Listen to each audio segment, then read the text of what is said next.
Απόψε σας αποκαλύπτουμε μερικούς από τους Έλληνες πολιτικούς, οι οποίοι με διάφορους τρόπους ο καθένας έχουν απαλλαγή από τη στρατιωτική τους θητεία. Ο σημερινός πρωθυπουργός Γιώργος Παπανδρέου παρουσιάστηκε το 1978 στην Καλαμάτα ως γραφέας αρμάτων. Εξαγόρασε σε 16 μήνες τη θητεία του προς 19.000 δραχμές και απολύθηκε το 1979. Ο Αντώνης Σαμαράς τον Ιούλιο του 1976 παρουσιάστηκε στο πολεμικό ναυτικό. Τον Οκτώβριο απολύθηκε πληρώνοντας 21.000 δραχμές, με τις οποίες εξαγόρασε τους 21 μήνες. Το υπόλοιπο τρίμηνο της θητείας του το έκανε το 1977. Ο Κώστας Καραμανλής το 1977 παρουσιάστηκε στο πολεμικό ναυτικό με ειδικότητα διαχειριστή και πήρε απολυτήριο το 1979. Στο πολεμικό ναυτικό έμαθε ότι είχε πλατυποδία. Ο Ευάγγελος Βενιζέλος το 1986 παρουσιάστηκε στην Κόρινθο και οι γιατροί τον έβγαλαν Ι3 λόγω παχυσαρκίας. Εξαγόρασε 9 μήνες θητείας προς 27.000 δραχμές. Άκης Τσοχατζόπουλος το 1968 κηρύχθηκε ανυπότακτος. Το 1972 έχασε την ελληνική ηθαγένεια. Το 1975 με 29.000 δραχμές εξαγόρασε 29 μήνες θητείας. Ο Θεόδωρος Πάγκαλος το 1959 παρουσιάστηκε στο πολεμικό ναυτικό και απολύθηκε το 1961. Σε αυτό το διάστημα, με την ειδικότητα του διαχειριστή, φύλαγε έναν φάρο στον ακριτικό Πειραιά.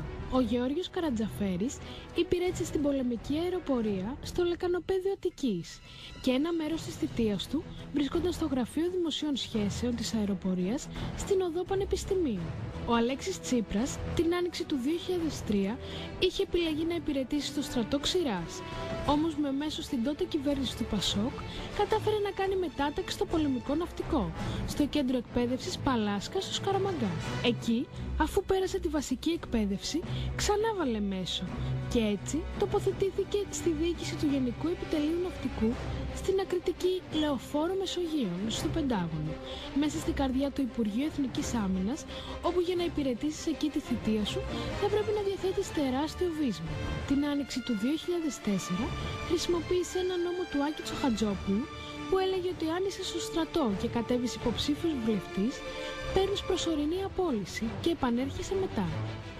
Έτσι λοιπόν, απολύθηκε προσωρινά κατεβαίνοντας υποψήφιος και μετά τις εκλογές ξαναγύρισε στις τάξεις του ναυτικού. Στο μεταξύ, η στρατιωτική θητεία είχε μειωθεί κατά 3 μήνες και εκεί που χρωστούσε 6 μήνες, υπηρέτησε 3. Συνολικά, υπηρέτησε 15 μήνες και απολύθηκε στις 28 Ιουλίου 2004, δηλαδή πάνω στους Ολυμπιακούς Αγώνες. Και μία μικρή λεπτομέρεια.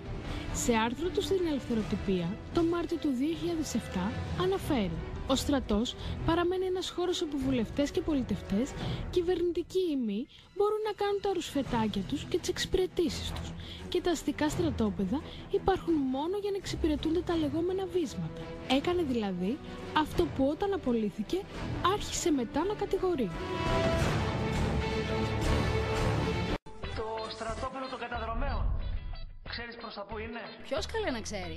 Ο Τσοχατζόπουλος το 68 κηρύχθηκε ανυπότακτος. Το 72 έχασε την ελληνική ηθαγένεια. Το 75 με 29.000 δραχμές εξαγόρασε 29 μήνες θητείας. Επανήλθε όμως ως υπουργός. Δεν υπηρέτησε ποτέ τις ένοπλες δυνάμεις. Μετά υπηρέτησε τον ελληνικό λαό με σκάνδαλα για μίζες στους στρατιωτικούς εξοπλισμούς.